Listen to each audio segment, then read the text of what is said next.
Hey guys, Gulag prisoner number 1384675 here. They're letting us do live streams these days, which is great.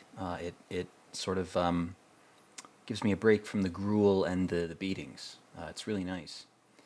Uh, in all seriousness, this is the second part of my attempt to translate Spinoza from the language of this 1909 translation into the language of 2025.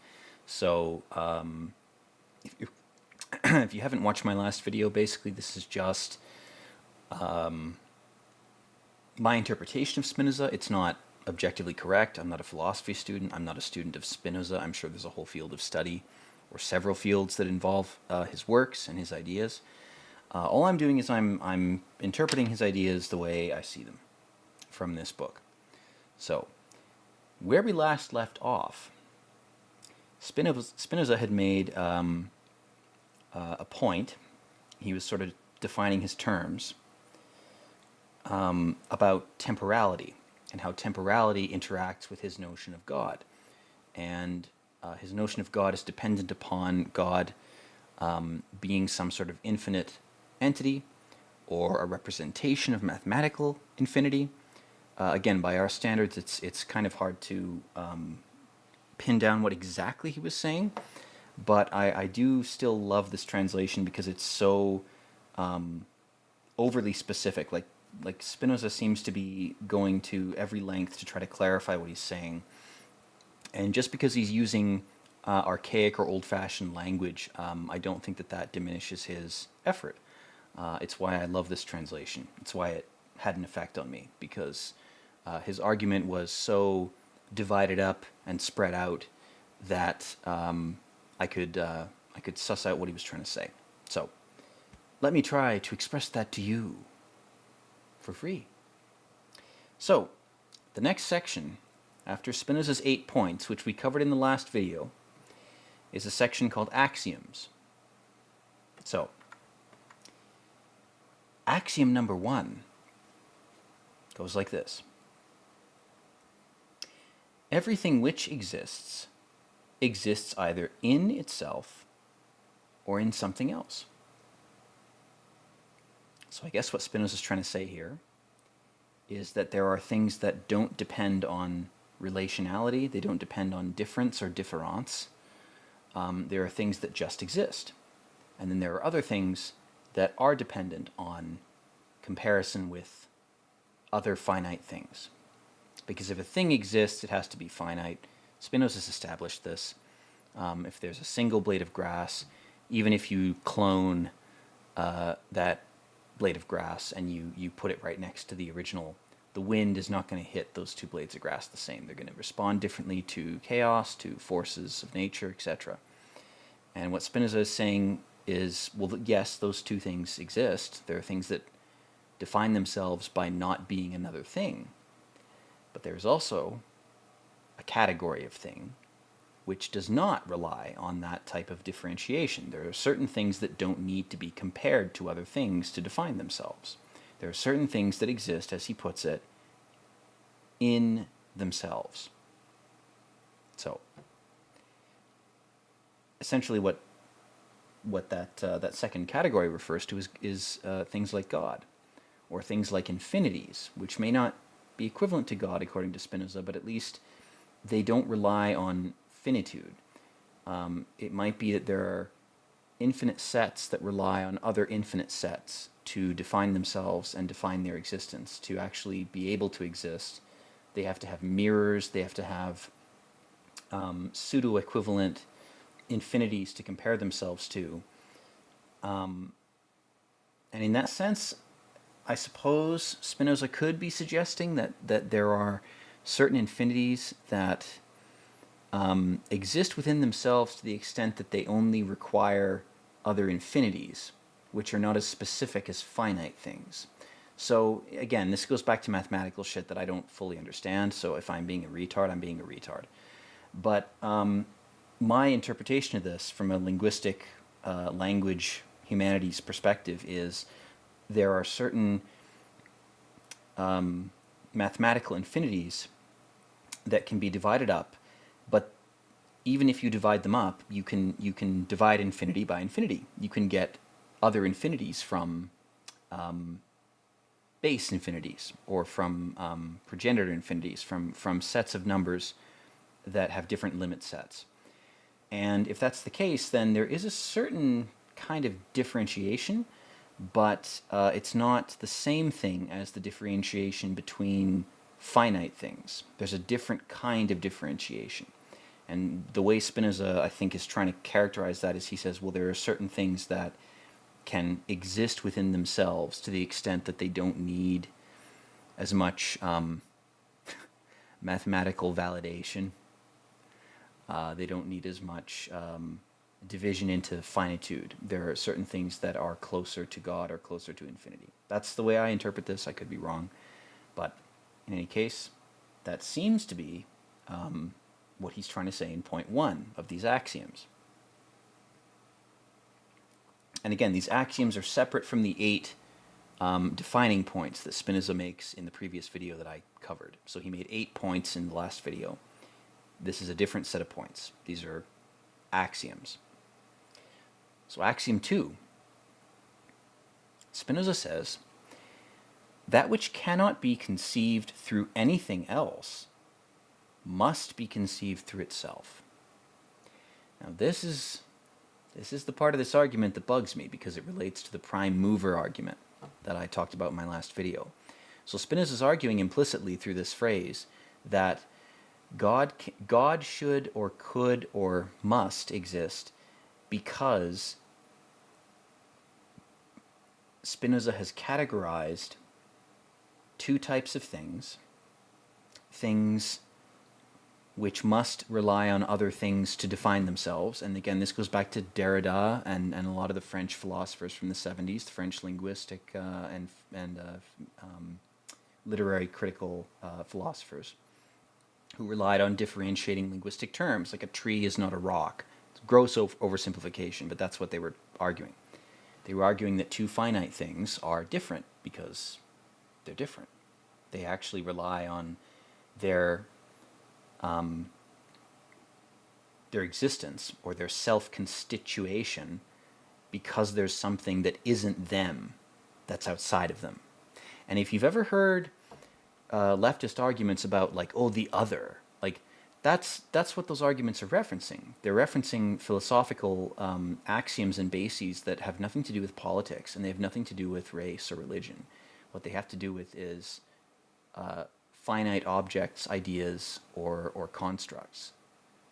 That's the basis of these things, and they've been perverted and they've been mutilated and misused and mutated by grifters, politicians, political groups, etc. I mean, anytime anybody comes up with an idea that seems interesting, grifters, politicians, etc. will always take that idea and try to weaponize it to gain thralls, almost like they're vampires, right? But that's beside the point. Point 2 in these axioms is interesting because it calls into question all these trends about things that can't exist without comparing themselves to something else.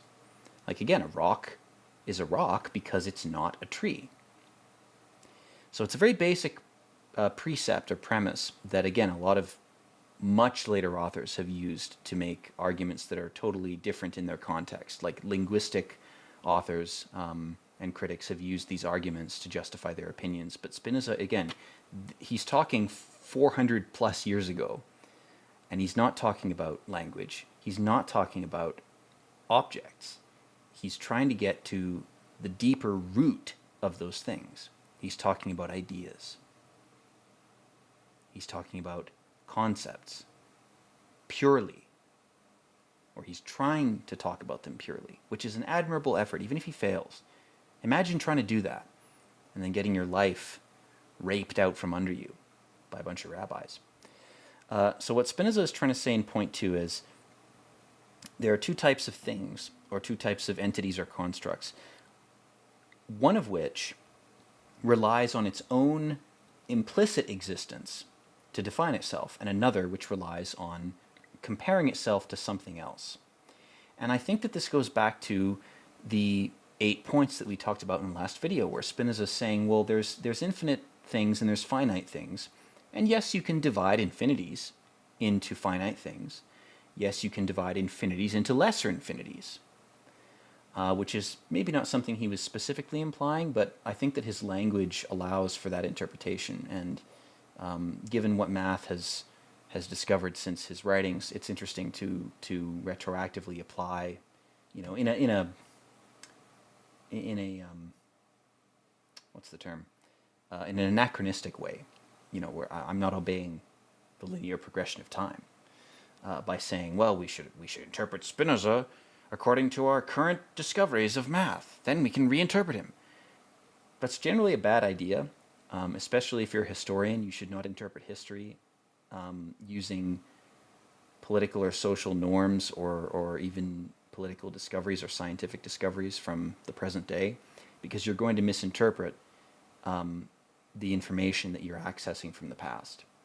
So I'm kind of indulging in that. But I do think that Spinoza was ahead of his time, and I'm going to argue that when he distinguishes between things which need no outside conception to define themselves versus things that do, what he's trying to say, in our terms, if I were to avoid anachronism, if I were to try to ingratiate his original language with a modern interpretation or translation, what I would say he was trying to say was, again, there are objects that seem to need to exist just because they do exist. Or conversely, they do exist because they need to exist. We can't put a mirror up to certain things, is what he's saying. There are certain concepts or ideas in reality, including the idea of God or the idea of infinity, that we can't put a mirror next to and say, well, infinity just needs to define itself by this, or God just needs to define himself by not God. What Spinoza is saying is that there's a distinction, because there are certain things we don't understand, and because we don't understand them, we can't provide that kind of conceptual mirror. We can't look at that idea and go, well, here's the reason that idea exists. It's because this other idea exists, and it has to contrast itself with this other idea. I'm Derrida. Everything is either A or B. Everything is either 1 or 0. It's either you or something else looking at you. A or B, up or down, red or blue. 1 fish, 2 fish, red fish, blue fish. See what I'm saying? So I think that's what Spinoza is trying to say, or if it's not what he's trying to say, that's a cogent way of interpreting what he's saying for a 2025 audience for this fucking video. You know, again, I'm not a philosophy student. I'm not an expert on this. I've studied language, I've studied fiction and poetry, but philosophy is not my expertise. So this is an amateur video. If you want to judge me, go ahead. Okay? There's a good chance I'm talking out of my ass, but I'm going to do it anyway.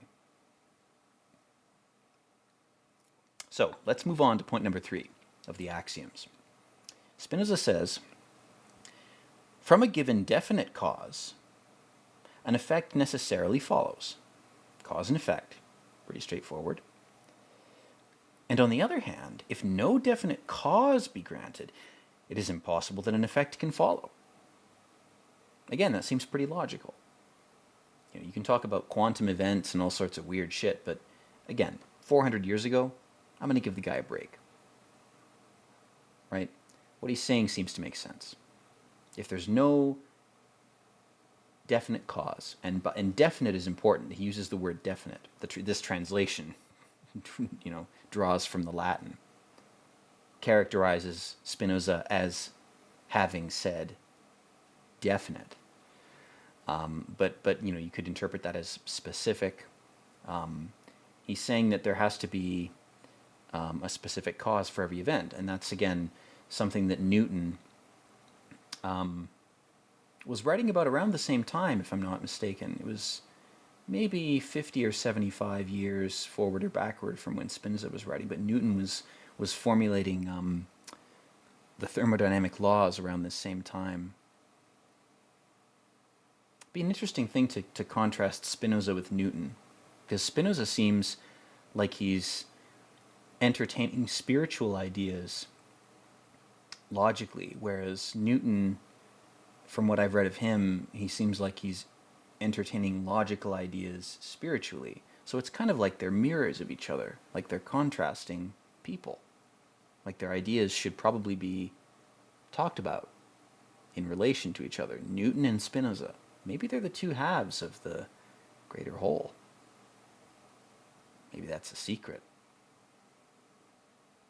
Anyway, I think we can move on to point 4 of Spinoza's axioms, so let's do that. So point 4. The knowledge of an effect depends on and involves the knowledge of a cause. That's pretty straightforward. I don't feel like I have to translate that. It's like, yeah, if you know why something happened, you know why it happened. It's basically what he's saying. Point 5. Axiom 5. Things which have nothing in common cannot be understood. The one by means of the other, the conception of one does not involve the conception of the other. So he's saying that again, he's tying this point to the idea of causes and effects, which again is a thermodynamic idea. And I don't know if Newton is a predecessor to Spinoza. I don't know if Spinoza is aping off of Newton or copying him, or if they were coming up with these things about the same time. I'm not sure. I haven't done the research about that. But we're just talking about Spinoza here. I have to reference Newton because the laws of thermodynamics are pretty obvious. I mean, those are things that, no matter what your specialization is, if you're my age or if you're 15 years younger or whatever, you're familiar with Newton's laws of thermodynamics. I mean, those were taught to you in high school. I fucking hope they were, or else your high school should be burned to the fucking ground if they didn't teach you that. Even if you hated it, they should have at least tried to teach you. Anyway, that's point 5 is sort of an extension of points 3 and 4. Point 6 goes like this. A true idea must correspond with its ideate or object. Now that's an interesting notion. It's Platonic. So Plato had this notion that, there's this form of ideal ideas, and physical things are just shitty copies of these ideas. And Spinoza seems to be referencing Plato in this, but he's not being explicit about it. He's saying, and again, he's not defining what he means by true. That's a flaw, you could criticize him about that. He's basically saying, I think by true he means cogent or solid or defensible, because he's probably talking in a rhetorical sense. He's probably looking at things purely in terms of argumentative solidity or value. He's probably thinking you can't argue that an idea is even an idea if you can't relate it to something. Or rather, he's saying you can't argue that an object, he's saying you can't argue that an object is a representation of an idea unless you can argue that there is a correspondence, that there's a relationship. So again, you can have an idea of a church. You can draw it out on architectural diagrams.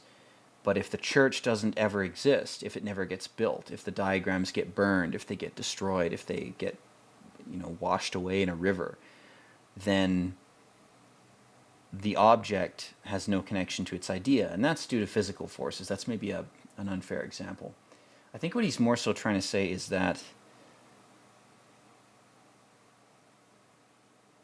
if there isn't an object that could exist, this is what he's trying to say. If there isn't a physical object that could conceivably exist that's based on an idea, then you can't connect that idea with the object. Because if the idea is so outlandish that it couldn't become something physical, well, then it's not a very good idea, is it, right?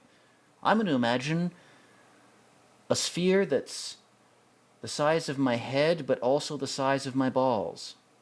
It's like, that's contradictory. Well, there's no object that could incarnate that idea. Well, then it's a shitty idea, and it's a shitty object, because it couldn't exist. I think he's trying to confront the idea of contradiction here. That's sort of my interpretation. Again, I'm just riffing, guys. Just trying to talk about this shit because it had a good effect on me, and I think if I talk about it, hopefully it'll have a good effect on somebody else. So, enough about that. Let's move on to point 7, axiom 7. If a thing can be conceived as non-existing, its essence does not involve existence. So I guess what Spinoza is trying to say is, well, you can have ideas about things that can't exist. And if you have an idea about something that can't exist,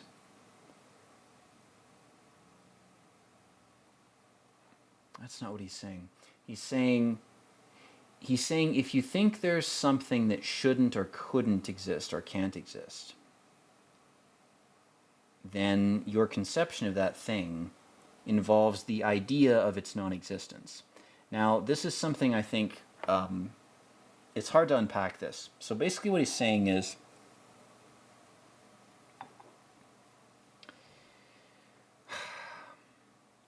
I want to use the term improbable. It's like he's saying you could make up something that shouldn't be able to exist according to our understood laws of physics. Let's say that. According to modern scientific terms, with all those qualifiers. That's what he's saying, without the need for those qualifiers. He's saying, what if you could imagine something that our current understanding of the laws of physics would not allow to exist? If you could imagine that thing, or if you could imagine its inverse, if you could imagine something that disobeys the laws of physics, then if you can imagine something that contradicts physical laws, this is his point. If you can imagine something that couldn't exist, so it only exists in your imagination, but you're imagining it as a thought exercise, right? Like you're saying, there couldn't be something that weighs both 10,000 pounds and 0 pounds. Like, that's a contradiction, right? So Spinoza is saying, if you can imagine a contradiction, whatever it is, if you can conceive of something that couldn't exist, then its essence doesn't involve existence. So it can only exist in your imagination. It can only exist in a Platonic realm of ideas. And again, there's a whole school of philosophy that says, well, if you can imagine something, then it exists in your mind. And if it exists in the electrochemical realm of your mind, then maybe it could exist in reality. I don't believe that. I think that's bullshit. I'll put my cards on the table here. I'm more of an Aristotelian guy than a Platonic guy. I think Aristotle, like Socrates, he got so much stuff right that people have been spending thousands of years coping with how right he was. I would put Aristotle and Jung in the same category. They got so much stuff right that they made too many enemies too quickly, and the enemies took over the academy, whether it was ancient Greece or whatever, whether it's the 1950 to 1970 academic milieu. I think that Aristotle and Carl Jung, they got too much stuff too correct too quickly, and they got fucked because of it. Because you can't, and again, Socrates, same thing. He spouted too much truth. He dropped too many truth bombs. Ooh, he decimated everybody with truth bombs. And then they were like, fuck you, you blew everything up with truth bombs. Drink some poison. This is unrelated. Anyway, that basically covers Spinoza's axioms. We're going to move on to propositions because I still have some energy left. I'm going to try to move on for a bit here because I really do want to talk about this guy's argument for God. I think it's fantastic. So let's move on. Propositions. Proposition 1. Substance is by nature prior to its modifications. And the proof Spinoza gives, again, it's like a mathematical proof. And again, I suck at math. My expertise with math ends at grade 9 algebra, okay? But I can understand a linguistic proof or a logical proof. That's something I can jive with. And Spinoza says, substance is by nature prior to its modifications, and here's how I'm going to prove it. This is clear from definition 3 and 5. So we have to go back. So definition 3 is, substance is that which is in itself and is conceived through itself. So again, it's a very prime mover kind of argument. Again, I think this is kind of weak, but that's essentially what Spinoza is saying. And he also cites definition 5, where he says, modes are modifications of substance, or that which exists in and is conceived through something other than itself. So again, there's kind of a contradictory thing going on where he says, well, there's some things that can define themselves and other things which need other things to define them. And again, I don't disagree with that distinction. And Spinoza is basically saying that those things which can be recognizable as existing in the first place, but don't need external definitions, those are the things that are godlike or godly or that relate to God or that are God. And he's saying things that are more finite that need each other to define themselves interrelationally, those are not that they're, evil or undivine, but they're separate from God. So again, the proof is that, substance predates its modifications. That's a pretty solid claim when you consider these two characterizations of substance. So Spinoza says there's certain substances, like infinity, a set of infinite numbers, let's say. That set of infinite numbers doesn't need anything to define itself. It just is. In fact, it's necessary for finite numbers or for other sets of infinity that can be divided from it. There needs to be a base infinity to derive other infinities and other finite things, finite sets of numbers, objects, whatever. There needs to be something that those things can arise out of. And you could even call that chaos. I think Spinoza resists that term. I don't know what the sociocultural implications of using the word chaos is. I mean, I'm reminded of Warhammer 40K, where chaos is fundamentally evil.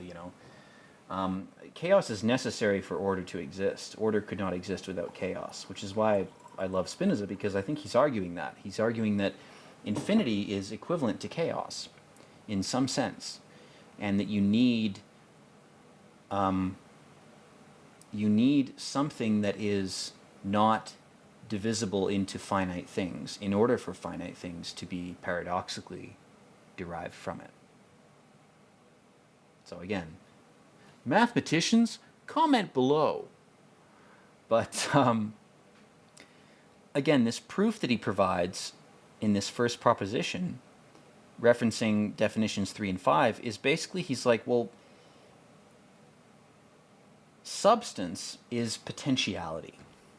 I think that's what we would probably call substance nowadays. Again, there's a lot of problems terminologically. There's a lot of things he says, that Spinoza says here, that are conceptually similar, but terminologically different. So I think, if I'm being generous to Spinoza, which is the whole point of these fucking videos, I'm going to say that by substance he means the potentiality of matter. So he's saying the potentiality of matter is that potential exists prior to its modification, which I think is fundamentally true. If there's an infinite set of numbers and we subtract from that, then we're taking the potential and concentrating it into a specific number or a specific set of numbers. Same thing's true of a fucking ball of clay. if you dig up some clay from a pit and you form it into a little statue, you've taken the potential or the potentiality of that substance and you've modified it after the fact of its own existence. So what Spinoza is saying is that the existence of a substance doesn't demonstrate or contain its potential modification. He's saying, again, this goes back to Newton's laws. There's potential energy in things, but that potential is not specific to a certain sort of mutation or transformation of that object or even of that idea or that set of numbers. It's that there's just potential. There's a potential for this thing to be something else. And I think that's what Spinoza is trying to argue. And again, he cites his previous points as we've gone over. So let's move on to the second of the two propositions, Proposition 2. This is where Spinoza goes. Two substances whose attributes are different have nothing in common. Now that's easy. We've already covered that.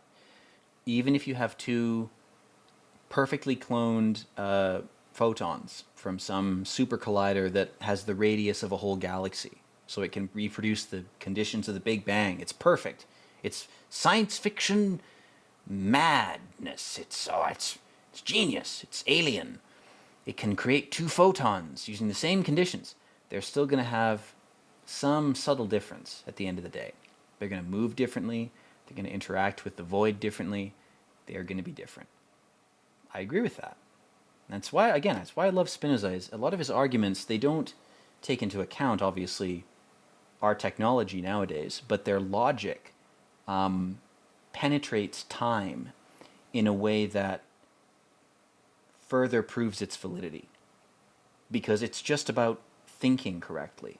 You can just have a human brain in the year 1600, and you can think like CERN. It's almost like we don't need to make artificial human brains. We just need to encourage people to think. Because maybe the human brain is far more sophisticated than fucking CERN, with its creepy Indian death god statues. Okay? So, let's move on to Proposition... Oh, no, there's a proof for Proposition 2. Let's move on to that. So Spinoza's proof for 2, which we probably don't need to go over, but we'll go over it quickly. He says, also evident from Definition 3, and again, Definition 3 is where he said substance is something that is in itself and conceived through itself. In other words, that of which a conception can be formed independently of any other conception. So he's saying that a substance is something that is just what it is. It is what it is. It's whatever, yo. That's what he's saying. So he's citing that point to prove point 2 of the propositions.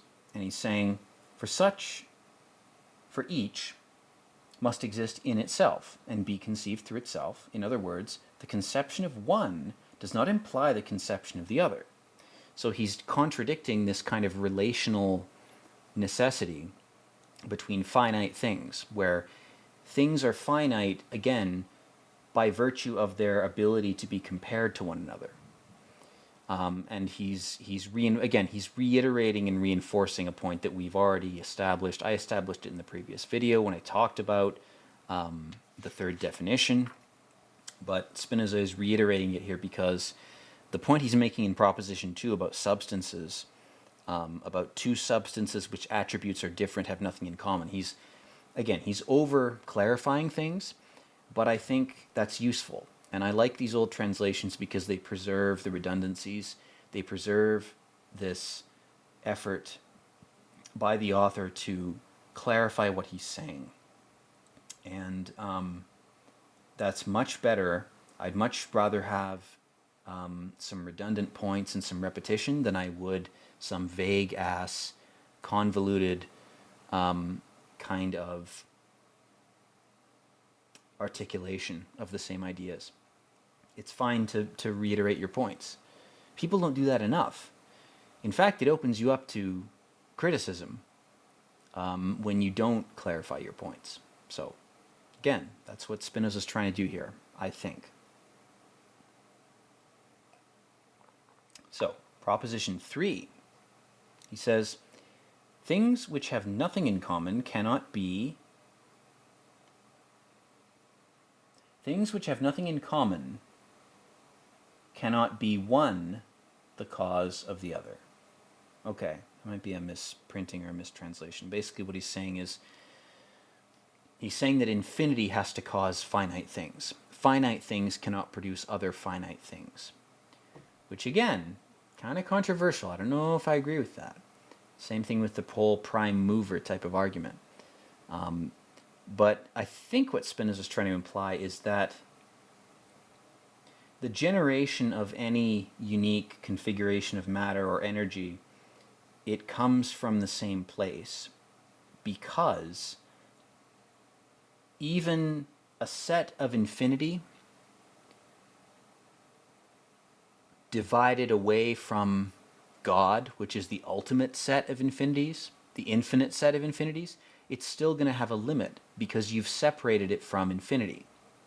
So let's say you do that, and then you look at that separate set of infinity and you say, well, generate me a blade of grass. Well, it can make you a blade of grass, but can it make you a copy of itself? Can it copy your extraction of it from fundamental infinity? No. That's what Spinoza is trying to say. He's saying there is a fundamental base of chaos or infinity. And again, those terms, you could probably use them interchangeably here.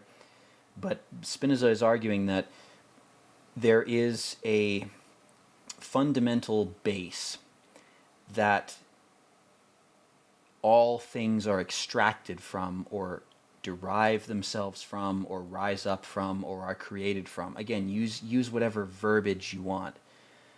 Basically, he's saying God has made reality as a series of different things. And these things can't produce unique forms from their own constituent matter. So even if there was an infinity that was 99.9% as infinite as the fundamental infinity, aka God, even if there was a Lucifer, let's say, who tore himself out from fundamental infinity and said, well, I'm almost as infinite as God, therefore I can make all the same things God can. It's kind of like how the demiurge derived itself from Sophia. That's a whole other video. Essentially, this argument that Spinoza is making is that, well, even if something was 99.9 repeating percent as close to God as it could be, it still would not be able to create another copy of something that God already made. The real God. The 100% infinite, according to Spinoza's conception of God, relating God to infinity. So again, Spinoza's arguments here, this is why this shit blows my mind. It's why it should blow your mind if you have over 110 IQ. Essentially what Spinoza is saying is, even if Satan produces, or the demiurge produces something that seems to have been caused by his existence rather than God's, even if it's almost exactly the same, it can't actually be the same. It will always be a copy of a copy. Again, let's reread Proposition 3. Things which have nothing in common cannot be the cause of one another.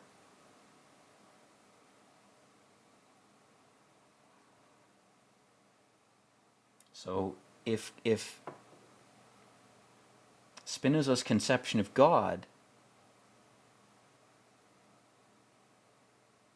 can only produce objects which are singular and finite and discernible between one another from itself,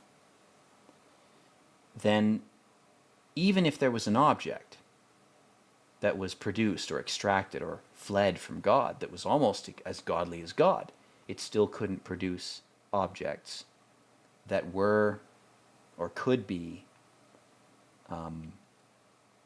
causatively related to other objects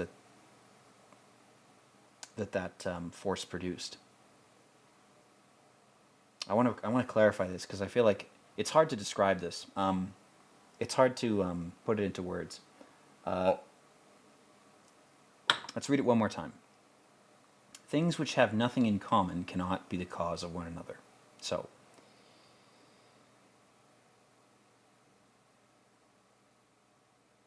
there's a necessary division between the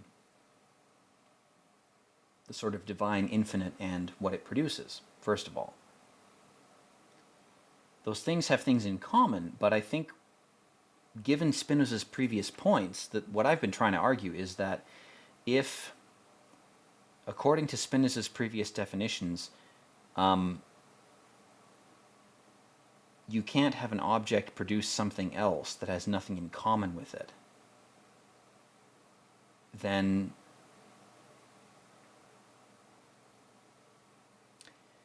that sort of contradicts what he's saying about infinite and finite entities. Because he talks about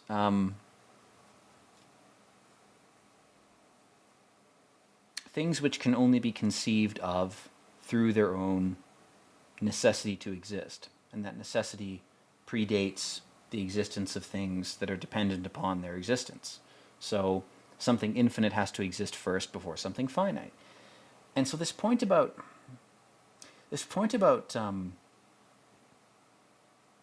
things which have nothing in common cannot be the cause of the other. Okay. Yeah, that's confusing, man. We may have to end the video here, guys. Again, this is something I've been grappling with, and it's something I've been trying to articulate. So my opinions might be bullshit, and I may cut this video off a little earlier. But I think I've said my piece for now. We're going to leave things at Proposition 3 because I'm a little bit confused. I think my opinions that I voiced were not quite accurate, and they weren't fully informed. I think I have to go back to the text here. But regardless, I hope that I've illuminated some aspect of Spinoza's ideas. Regardless of whether I agree with all of them, they have been influential to my life lately, and I do think he's an important thinker, and you should probably check him out if his ideas seem interesting to you. Again, as always, thank you for your viewership. Thank you for your support. If you like my channel, please like and subscribe. And as always, guys, peace out.